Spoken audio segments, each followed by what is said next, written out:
Welcome to O-Talkin' with Dave. Put your hands together for the pastor of positivity whose glass is always at least half full. Here's Dave. Hey, how we doing out there? I hope everybody is doing great. Swell. I am top shelf, and I'm an extra top shelf today because I have she's not a special guest. She's one of the crew. Today we have the lovely and gracious Keira. Good morning, Keira. Hello. Good All morning. all the way from North Carolina, which is almost outside the country. But she doesn't have a North Carolina accent. How long have you been in North Carolina, Kira? I do not. I moved from New York when I was like 8 years old. I'm 19 now. So, Okay. yeah, Ah, 11 well, years. But well, you've got that North Carolina accent. I don't know if you know it or not. And it took me moving away from the South to California and talking to people back in the South to know the difference in North Carolina, South Carolina, Georgia, Alabama. Alabama, you just mumble a little more. Tennessee is like Alabama, only less enunciating. But that North Carolina accent, a little more enunciation. And you know why I think it is? I think it's because of NASCAR. They do so many interviews, they have to enunciate a little bit. So, what are you doing in North Carolina? I know, but tell everybody else. well, I live here in Raleigh, but I go to school at UNCW in Wilmington.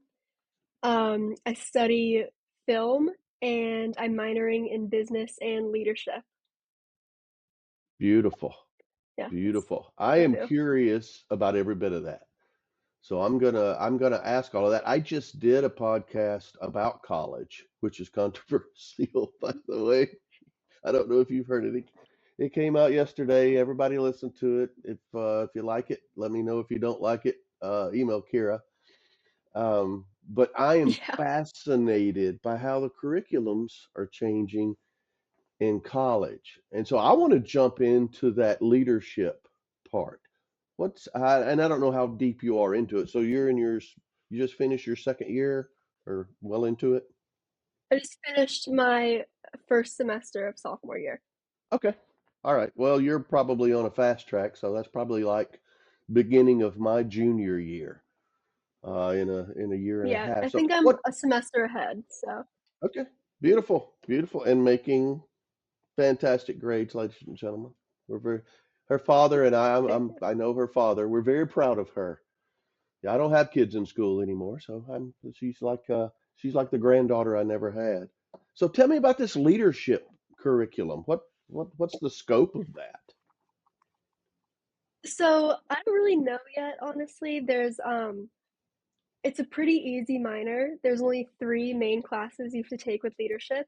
Okay. And I haven't even taken any of those yet. I take one next semester. But the electives that come along with it, because you have to have 18 credits for your minor, are Yeah. honestly all just business or math credits, and Okay. I've taken them all. So Oh, they were well, there pretty you easy. go. So you're pretty much finished with your core, I would say. Your core courses. So now you Yeah, a can lot of my business and leadership courses I'm mostly done with. It's just the film that I'm really focusing on. uh, and it's so personally, I played tennis and I lived close to home. I lived at home during college, but I lived close to the school. 10-minute drive I'm at school from my home. So I didn't go hungry. I had to, I had room and board built in. So it was a little different for me. So when I would go, I could go home for lunch if I needed to and go back. So it was different. I still getting used to college was tough, even though I lived at home. My first 2 years, I probably played a little more than I should have.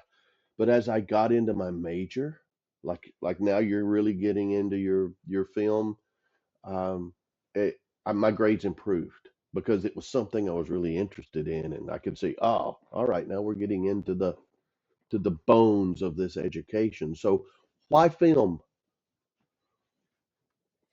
Um, Honestly, I kind of decided over like when COVID was happening, when I was younger, all I wanted to do was like be a vet or I wanted to play with animals. And my original plan was to go to NC State and do their veterinary school there. Right. But then when I started looking into schools, I kind of, I don't know, it just wasn't something that was very interesting to me anymore. And Yeah. then over COVID in high school, I watched probably 3 movies a day. I didn't do anything except for watch Netflix and Disney Plus. And Uh, then I kind of I got really into like the Marvel movies, and they okay. started coming out with all of like the behind the scenes stuff of how all the action worked, and that was my new fascination. It was my favorite thing. So that's kind of what I'm into now. I really like action and stunts and stuff like that. I'm super interested Right. in that. And I really want to do stuff with production. I'm very like hands-on on set type of a person. So I would love to direct some things. I really like producing. So, yeah. Nice. Well, how much of that can you do close to home, or is it the kind of thing to where you have to?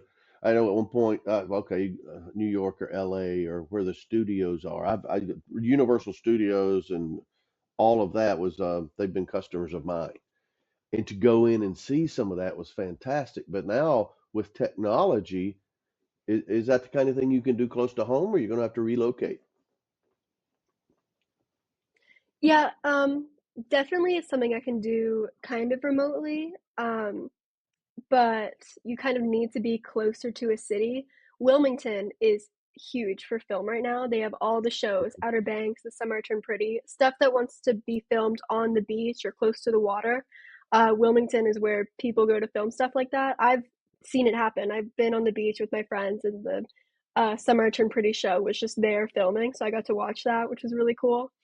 Um, and then the cast will come on campus, use the campus as a set, so that Right. was super interesting. But yeah, I, being from New York, and yeah, I used to live in Manhattan. I'm from the city, so I don't really want to go back. It's not my most favorite thing.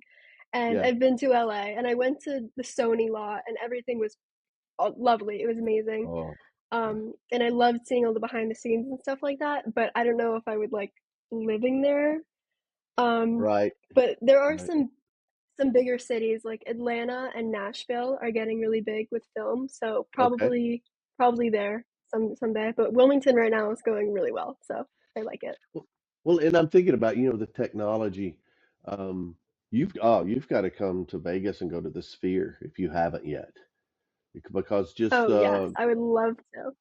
it's just unbelievable. But what it showed you is, and a lot of people don't know this, but the Sphere, all the programming and development was done in Burbank, close to the studios, and they they do the programming, and then they can, of course, they don't email it, but they can send it over there. They're going to have like 12 of those. But my point is, I was at an event the other night, and they asked who all's been to Red Rock, the amphitheater venue.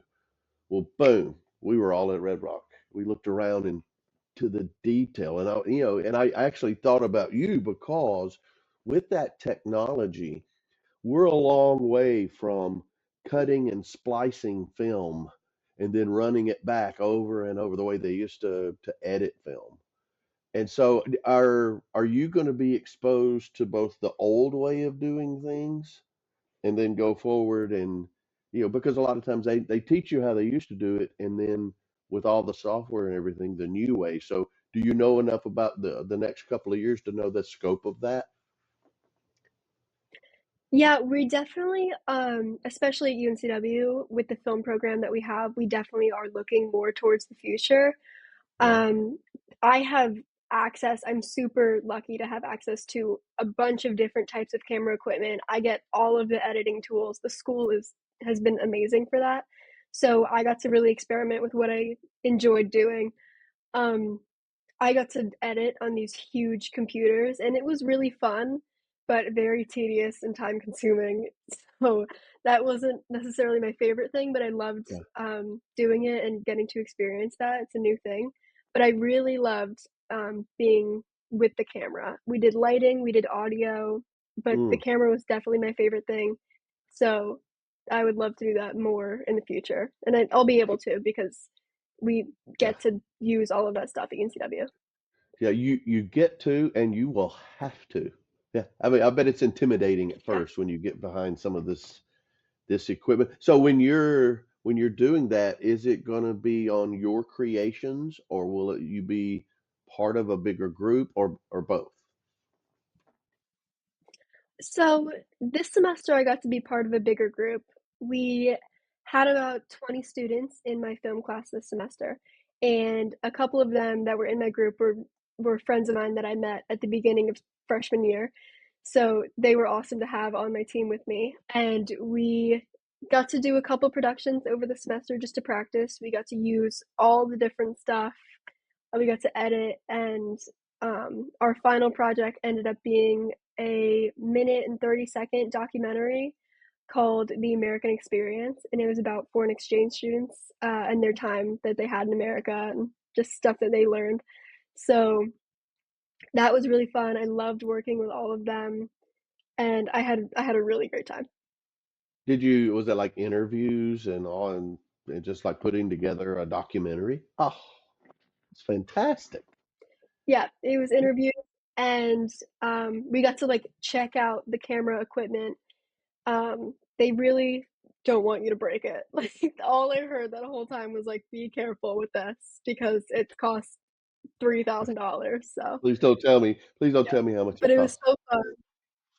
I guess. Well, I'm thinking Yeah, it about was North so Carolina. fun. I And love then North I Carolina, started by the seeing way. the I mean, foreign you've exchange students got like the most, on campus and stuff. So yeah. Well, I mean, goodness, you've got the mountains, you've got the beaches, you've got, it's just beautiful.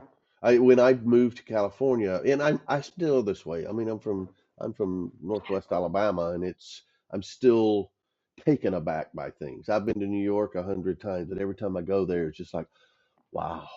But then in LA, I would travel, and you would be in areas like Simi Valley or just north of there, which is attached to the studios. And then you go out to a couple of the islands, and so much of the history is around film. And you'll be riding down, and you'll see this large box coming your way on front of a truck. Well, it's the camera crew on the hood of the truck, and they're filming a movie of the people in the car. And just that production side of things, it's amazing. And you'll go to this area, and people that live there will say, "You see that little town over there? That's that's Gunsmoke. That's where they shot Gunsmoke." What? I watched Gunsmoke as a kid. And then they talk about on Catalina Island, all the buffalo that are there, just running wild. They brought over like, I don't know, 50, 75 buffalo to film a Western. And now there are thousands of buffalo because I'm not going to take them back. But all of that vision back when they didn't have the technology, that blows my mind. But you think about it, you look at the movies you talked about that inspired you during COVID, just that technology and the green screens and all the different things they can do, the imagination it takes, just it blows my mind. And I would think over time, how creative can you be for so long? And I think it's the people behind the scenes that keep that vision alive with what they can do.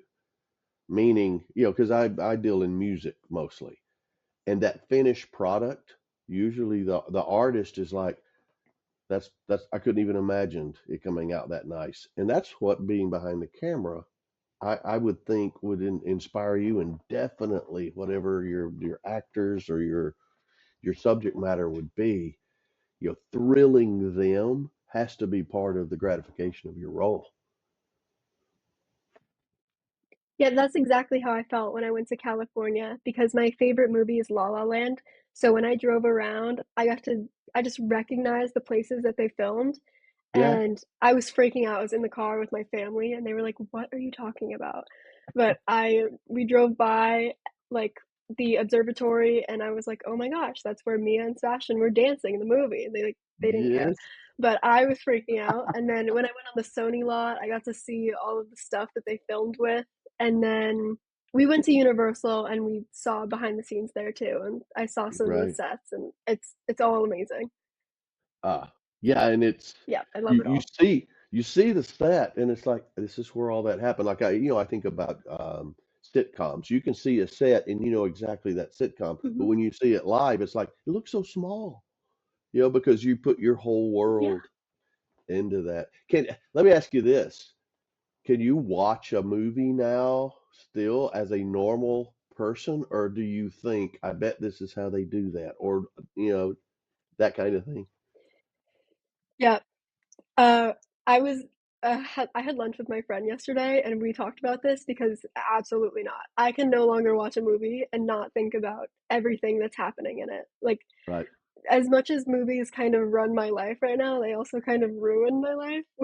I can't even think about real world stuff without looking at it and going, "Oh my gosh, I could set a camera up here and that Exactly. could get filmed from this angle and do this type of shot." So even just when I'm walking, like in the park with my friends, like I I can't think about anything except for how I would like the world to be filmed like through my Right. eyes. That's Well, then you're doing the right thing for sure. I mean, I bet you think light. Oh, then oh, you must love the podcast I you do. I call. think Well, about I it mean, all. you must. I mean, with this lighting and the edit. I don't know if you've taken editing. If you can make me have hair and a six pack, and I don't know. You should make me better looking on these podcasts than what you've done. I know it's just we're enticing the world with that. Ah, of But course. I know what you're talking about because in music, like we do a lot of original music, but also we do tons of covers. Well, I don't really like to do Mhm. cover songs of songs that I love, because once you pick out your part and you play that and you're playing your part, you never hear the song the same way again because you're hearing your part. And it's part of a bigger thing, but you're focusing on what you're supposed to do. That's why I can relate what you're talking about to original music, where someone will come to me with, "Here's the song, here's the melody, here, you put some organ in here, put some keyboards, or do whatever you want." Then you can create. And so I totally get what you're talking about. And that's why I asked about, can you just watch a movie anymore? I bet you just ruin movies for the family. Oh, absolutely. I talked through the whole thing. I'm Yeah. like, "By the way, this was shot here. That's how," like, I will just explain it, and they're like, "Shut up. You can't talk." Yes, please. Well, and family's the worst. Because I mean, you Yeah. could win Oscars for your filmmaking, and you're still just Kira to them. But except for, But that's all I want, though. I don't think I've met your mom, but your dad would, he would act like, okay, be quiet and watch the movie, but yet he's telling everybody outside of that, yeah, yeah, I'm a proud person. Yeah, Yeah, your he's dad's great. good. Yeah. So The creativity aspect, personally, right now in the movie world is kind of, going down a little bit with all the sequels and the prequels and the live actions that are coming out right now. right. That that bothers me a lot. Well, I was going to bring that up as a negative. I was actually going to bring that up Yeah, because it is. I get It tired of is. that. With music, I get tired of somebody taking the melody from another song and changing the words or whatever. But all of the sequels, it's like, come on, Hollywood, who has any imagination anymore? This has been done. How many times Yeah. can you redo, the same thing over and over? So where do you think that's going to go? Is it going to continue, or The what? only reason that they're doing it, I hope not, but I know it is because the only reason that they're doing it is to make more money. It's really not about the art anymore. It's kind of just about what's going to make you the most money, especially with, like, I mean, I hate to talk bad about Disney, but I mean, they are constantly just making like the live actions and then the sequels to the movies already. Like Moana 2 just came out and they're making Yep, that live action Mufasa movie and then I think like Toy Story 5 and that's kind of it just the kids are going to watch it, so they know they're gonna that's make it. money. Like That's it. we're going to see it and then the movies that do come out, like there was that movie Strange World got the worst reviews, and it was like that new movie that everyone wanted to see, and it was terrible. Honestly, it was awful. So Disney's kind of going down right now, but they're Well, then making enough money, so I don't think they care. and they're just churning them out too. So I first time I ever called on Disney as a customer. We called on Disney, and then we walked over, and it was when they were fairly new, Pixar. And this is actually when they would still draw. Of course, they were, they could draw on paper or canvas or whatever, but they were actually drawing on, computerized things. But it was cool because we Mhm. went in there, and I can't remember what it was now. I thought I'd never forget it because I was so amazed. But they would do it, and then they had the program that would bring it to life. So instead of having to draw, you know, 30 frames a second or something like that, they could just animate it. But they talked about where we're going to be in 10 years. This is in the late 80s. Kira, they were 20 years ahead of that because of the technology. And they said it's because the demand is there. We got to have more. These kids that Yeah. will watch the same thing over and over and over because they're kids. But the parents are tired of watching or hearing it in the other room, so they'll just buy the next one. No matter what it is, they'll just buy it. And I think it's so glamorous still. I love going to the theater and watching a movie. And then when they give you you can sit back in a lazy boy and hit a button, and they'll bring you food and drink, and you're watching a Mhm. movie. It's fantastic. I've been, It's amazing. I go very I've often. been See, I want to go, but that's something I don't go that often, but because it's so accessible here. And I've got a big TV in there. But every time I go, when I leave, I think we've got to go to the movie more. But I've seen the stats around people who are actually going to see movies in the theater, and it's going down. How do you feel about that? Um, it kind of it makes sense because everyone's got all of that stuff at home, so you don't really need to leave your house. But I go to the theater now and I watch other people's reaction to the movie. I'm in there and I'm seeing everything, but I'm looking around and I'm looking at, what people like about it, what people don't like about it. That's another thing that kind of ruins it for me is that I really care about what everyone else thinks so that Yeah, hopefully when I'm older I can learn what is making other people, tick about this because it won't be the same thing as me. I'm looking at all the little details and everything amazes me. When I'm watching a movie, all the little stuff. I don't look in the center, I look in the corners of the movie because I feel like I'm gonna miss something and I have to watch it 5 times over.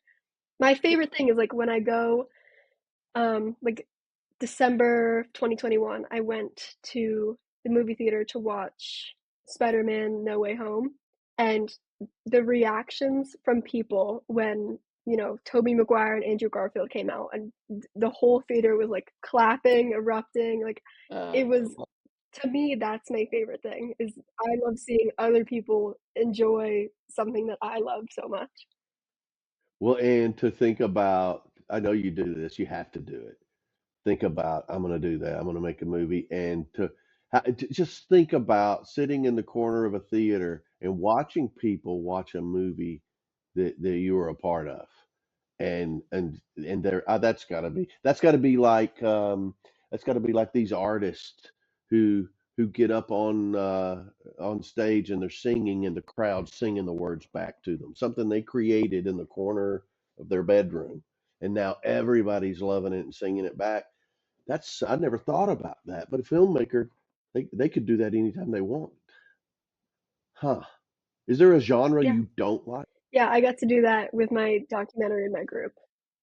Yeah. I really don't like horror movies. I was gonna go there. Not because I think they're scary. I just think that they're very poorly made. I think that they're meant to scare you, so the rest of the production just goes straight out the window. The Yeah, movies themselves, if you shock watch them and value. you take like the actual horror aspect out, they're terrible. Yeah, Yeah, big on shock they're value. awful. Yeah, there's I love them. I love 'em. I don't know what's turning my brain off, like the not the good ones. I like a good horror movie, I guess, but I used to love just the bad ones, like the B movies, the Slaughterhouse, the all of the gore. Because I was with my dad. That's one thing we would do. I got two older sisters, and on Tuesday nights they had two things. Shoney's had all you can eat shrimp, and the local theater would have 99-cent movie night. And so we would go, and we would always watch a scary movie because I mean, I'm 8, and I think he was afraid I would see something I should. I mean, we weren't seeing R movies, I don't guess. I think we did though after a while, but it was just something to look forward to. And I got to that. We did it once a month, and usually we would see the scare movies. So that's where my love of them came in. But you're right, it's some of the most campy, shock value stuff. And when you think back, very few have ever won anything. I think Carrie did well, Yeah. but it's probably because of the people in there. Huh. Yeah. That's something. So what do you think about the critics? Do you care? I mean, you got to pay some attention to Um, it. I do. So when I think about the critics, I kind of think And I about don't like the want Oscars and first the of all, Academy. don't let me get you in trouble making you say something that's going to come back and hurt you. Yeah. Yeah, I remember back It's in a these. I'm podcast gonna in say it anyway. 2024. Okay. No, I love the Academy. I think they're great. But I mean, and most of the time, I take the Oscars very seriously. I watch every year. I even like dress up. I'll do my makeup and my hair. I'll sit on my couch and I'll watch the Oscars. And I'll watch all of the movies. I write my own reviews for everything. I have a notebook somewhere where I have reviews from all the movies I've ever watched. So some of them I disagree, but I mean, that's just my opinion. I think that the Barbie movie was really good. So, and everyone loved that. But then you go on like things like Rotten Tomatoes and like Uh, really great movies have terrible reviews. And that's just people being like terrible. it, That's just not everyone is gonna love a movie. It could be the best movie ever and it's still gonna have haters. So it, you can't yeah. really when people say they love a movie, I or some people say they hate a movie, I'm gonna watch it and form my own review because people have opinions and my opinion is different from theirs. So I love La La Land. My mom hates it because she thinks it's Yeah. so boring, but I love it because I am like the most film person ever and I think it means so much, especially with everyone in LA and it's about like your dream coming true and all of that stuff. So it really Yeah. it hits me every time I watch. I've seen it like 3 times this week. I watch it all the time. My mom Wow. hates it. It's so boring to her. She hates the ending. So, but yeah, Yeah. I think everything with the critics, it's all opinionated, and you can't.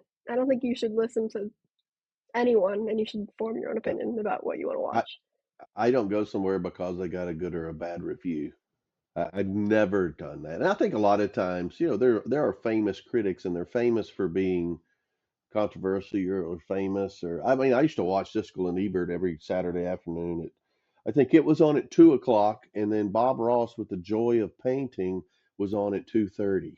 So I'd listen to the critics, and then I would watch, happy little accidents on the screen. But somebody's shooting that, you know. Some of I saw some of the background on the Bob Ross paintings, and just that. See, what I love is the production, and just I didn't plan on talking about this, but he would have a painting that was done, and then he would have a painting that's partially done, and then he had like 20, 25 minutes to do this. So he would start it, and he would start painting from a blank screen, and then they would bring it in, almost like the cooking shows. They're cooking, well, I have one already prepared, and then they would have the final thing. But he had to get all this done, and a lot of it was done not live, of course, but as they were doing it, he had to do three of these a day, or in a certain period of time. And are you familiar with the Bob Ross and the paintings that he used to do? Well, toward Yeah. the end, he would Mhm. always, you would think, oh, that looks great, Bob. And he'd be like, okay, let's get crazy. And we're thinking, oh no. He said, let's put a big tree right here. And some of the times he would say, this drives Yeah. my producer crazy because he's got like 45 seconds to finish this painting, and he just put a big tree and does like, and he got it done. But it's seamless by the end. And I'm thinking, okay, that's just good editing. And they get the final thing, they put that 20-minute episode in the can, and boom. And that's what you'll be doing. So do you have a, I mean, I guess everybody in film wants to do this epic motion picture thing, but I love the stuff behind, TV, and you got the made for TV. One thing I don't get enjoy as much as my wife is, and she's going to have Hallmark TV on all through the holidays with all those cheesy Christmas love stories, but they're so well done from the cinematography and everything. So, I mean, do you want to specialize? You want to do it all? What are your thoughts around that? Yeah, I definitely would love to do some type of variety of all of it. I mean, definitely not Hallmark, but I Good do for have the you. Hallmark channel on, but I think that, I don't know, I don't like them. You should do a I think they're Hallmark fun to watch, horror like, movie. during Christmas That's what time. a Hallmark horror I movie. think a That's what Hallmark you horror movie I think a Hallmark horror movie, like but, like, Christmas would be hilarious. Oh Um, yeah. but yeah, I don't think the production value is there on those. But, I mean, I love, like, things like The Office and Modern Family and Parks and Rec and stuff like that. Um, Yep. so I watched all of those shows, but, I definitely would love to do movies, like, that's where I wanna be, especially action and, like, action comedies, definitely my favorite. Um, I really love stunts, I really love, like, kind of having all of the different pieces and then putting them together, and then my favorite thing is being able to work with all the different types of people that help create something that is so massive, and then you put it into a theater and it makes like millions of dollars. But it wasn't one person. Like the director didn't do that. It's the Right. hundreds of people that worked on the set doing it. So yeah, I definitely want to Well, do there's something action cool. I've heard so many I want to blow stories, some and stuff up. I think that'd be cool. oh yeah, yeah. I used to call them military establishments, and I love the demolition guys, because you had the people who would go build cities, and that way they would do maneuvers. They would replicate the city they were going to do something in over in the Middle East or wherever. And then after they finished, the demolition guys got to come over and just blow it up. And oh, I got to see some of that, so that was cool. But I'm right there. I'd love to be. You got to do it Yeah. right though. The first two or three times, or you're Hmm. going to run out of stuntmen. Yeah. So you said something a minute You get ago. one take. You get one take. Yeah. I mean, you've got this whole ensemble with everybody, all the different, awards. Okay, those are teams that are all working together, and how the director, it's like the just directing he's like the maestro at an orchestra, making it all work together.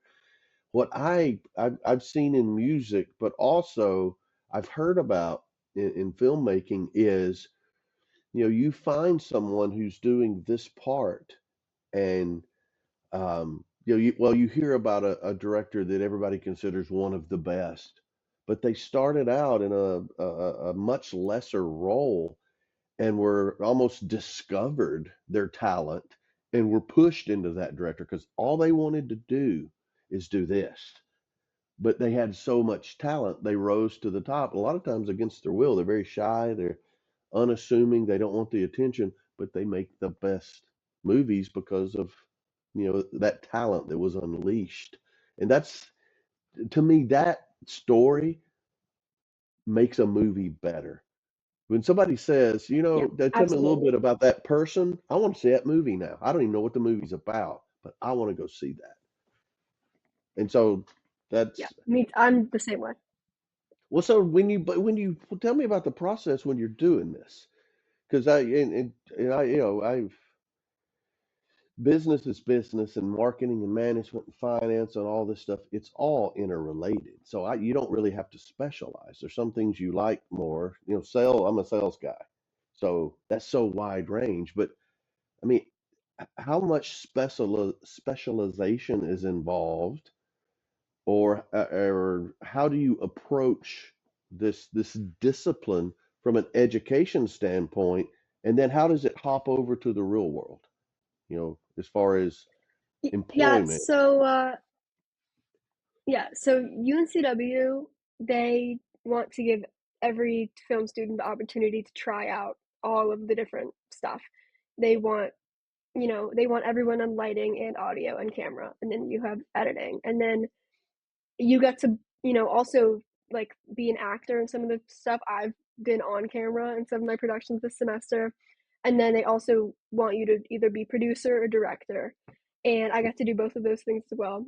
I really, really enjoyed being a producer because it's kind of like being a director, but you get to do more hands on work and you get to be everywhere at the same time. Like when we were doing this, just we practice every day in class. We literally go, we practice, we shoot for a little bit, and then we pack up and we leave. So I get to be a producer for a day, and you get to work with the director, and they basically tell you like what needs to be done for the production, and you go and you kind of just tell everyone else what to do, which I enjoyed. But Oh, I also got to I can help see that. and fix the lights and fix the camera. And there's the slate, and so yeah, all of that. I loved every minute of it. And I definitely want to do that more when I'm older. But I mean, there's some people in my class who got really good at sound mixing and they did that for the rest of the semester. They like during the first day, they got it immediately. I wasn't that good at it, but some people got really good at sound mixing and that's now they Yeah. know that's what they want to do. So Well, yeah, I mean, you good for you got them. to have that ear and then understand the equipment too. And I mean, that's you just pointed out the different specialties. How I know they will, but have they really got you out of your comfort zone or really put you under, made you do something that you're not necessarily your favorite, but you started to, oh, okay, well, I got this. Is that happened yet? Because it will. Yeah, definitely. Definitely when I started to work with the camera, it was a little nerve-wracking because that's, the main focus. If the camera shakes a little bit, then the whole thing is messed up. So that was, a little scary, but I loved I loved it. It was awesome. And Do you? and also just getting to work with all of my classmates were really cool. Yeah, well, I bet. I bet. Did you, so do you check this equipment out? Do they give it to you for a semester? How do you deal with, because you're talking about the money.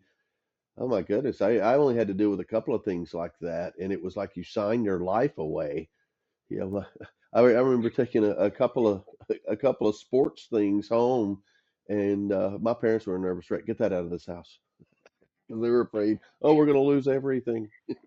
No, just relax. But how Yeah, does that work? so it is kind of like you check it out. There's like a Google form and you fill it out. And Oh, then we have like two guys that work in this equipment room and it is this huge room and it's, you know, ceiling, floor, just cameras and microphones and there's big boom sticks. It's all of that stuff. And they it depends on your year. Like sophomores, you get kind of like the lower level stuff, but then once you get yeah. to senior year, you get to use all of it. So, I mean, even the stuff I got to use it was great. It was totally fine. I didn't really see a difference, but yeah, when I move up in the program a little bit, I'll definitely be able to use more equipment. But yeah, you just kind of go in, you check it out. The guy gives it to Yeah. you. You put it in your car, and then yeah. Yeah. Well, and you build that skill. You get progressively. I think it's absolutely fascinating, and it would be funny to talk to someone who is in this same curriculum that's my age, that's in the 80s, and just you get that. Let me tell you what we had to do. Like for example, when I was in school, I graduated college in 87. 87. What year you're born? You weren't even born in the 19s. You were 27. I was Anyway, born in 2005. I'm gonna graduate college in 2027. I think I've I think the socks I got in 2005, socks that I have on. But anyway, we were in class and it was business and we took programming, computer programming, you know, COBOL, Fortran, basic. We program. We go in. There's no mouse. Well, there's no anything. You've got a little screen and it's green typing on black background and it's a blinking prompt. We didn't have Windows. We didn't have any of that. That one of the things we had, it was called, what was it called? Lotus. And it was basically Excel now, but it was Lotus 123 and it blinking prompt and you had to do a slash command to do stuff. And then you would print it out in a room across the room. You didn't even see your report. If you were doing a spreadsheet or something, it didn't have any of that. And so you had to go over there and get that. With Excel, I still do slash commands. And people will watch me do, and I'm fast, but they'll look at it. What are you doing? All you gotta do is hit that button and highlight it. Yeah, it's just faster this way. And it's now, I taught myself most of the technology. And so, in a little bit of research, and it came out in one of the podcasts, that's one of the challenges they're having. The curriculum is not advancing as fast as the technology. So they struggle with keeping what they're teaching you current. And I can imagine how that is in film because you're doing this. Well, you need to learn the basics, but there's a much quicker way. But also, we don't need to teach them this because by the time they get out, that's obsolete. Have you Does that ring a bell at all, or do you think that could be a challenge? Yeah, so this past semester in my film class, I never met my professor at all. I have no idea what he looks like. All he did was post what we need to learn that week, and then we had two teacher assistants teach us everything. And they were both very young. They were graduate students, and they taught me everything that I needed to know. I have no idea what my professor looks like. I know his name is Glenn, and that's it. Like I know nothing about this guy. But my TA Miranda was like my favorite person. I was so discouraged at times because I did not know how to edit anything, and then all the other people in my class were like really good at it for some reason. And then she really helped me out. So yeah, that she knew way more about all of the technology than my professor probably would know about. Wow. Yeah, and AI. I can see Yeah. AI being an instructor after a while. My AirPods went out. Yeah. Yeah. So, but that's part of the filmmaking process as well. AI is that exciting to you or intimidating? Or it's like, oh, I look old Um school. it's it's extremely intimidating, especially in the film world because we don't want computers to be able to do our jobs for us in the future. Yeah. That's one of the scariest things. But I like AI for like my English classes and my literature stuff because we're allowed to use it and we get to like have our papers written for us and then we like edit them ourselves. So that with like school in general, AI is super helpful, but in like coming from a film perspective, it's a little scary. All those medical transcriptionists and all the people dealing, they're replaced. So, for me, I think it's fascinating. I can understand why some people would be worried for their job, and then the purists. with the creativity and all of that. I'm at a different point. I'm in the last fourth of my life, and you're getting going with all this. But here's the thing. Here's my feeling about it. It's who learns to use it the best, because it's not going away. It's just getting started. Same way with virtual reality and all of that. All right, this is something that's out there. It's not my competition. It's a tool. I've got to learn to use this better than someone else. For me, there's always that need for human contact in some way, that human coaching, or you know, AI can't see the when you're wrinkles in your, I guess it probably could, but wrinkles in your forehead when you don't get it, and be able to say it in a different way. So I'm a little less. I don't think they've got AI for. It's almost like think see these books, so and so for dummies. Well, they don't have AI for rednecks yet, I don't think, and that's how I come across. But I can see in the film world, just there's no, they say all information doubles. I remember when I was younger, it doubled in 7 years. I think in the 80s, all information doubles in 7 years. Now it's 12 hours. 12 hours. But you can use it. So what's your favorite part right now? Or let's go forward. Let's go forward 10 years. So you've got, and I'm going to hack it up and you can correct me, but you got the idea, then you got the creation, the actual shooting, filming, and then you have editing, and then boom, finished product. Of that, what's your favorite part if you could pick one? Or if there's I want another part that to I didn't say.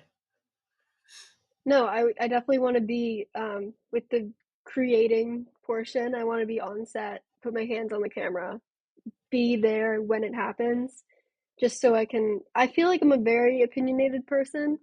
So when something happens on set that I don't really like, I want to be able to call cut and do it the way I want to do it. I feel like it's the same thing with like books now. Like, there's a lot of different writers who are writing, they love like just other people's work, but they want to write, like, they wish they could do it in the way that they wanted it to end or something. Like, Okay. I love all of these movies and I grew up with them, but I kind of wish that I could, fix it a little bit. I want to do things the way that I want to do them, which I feel like everyone does.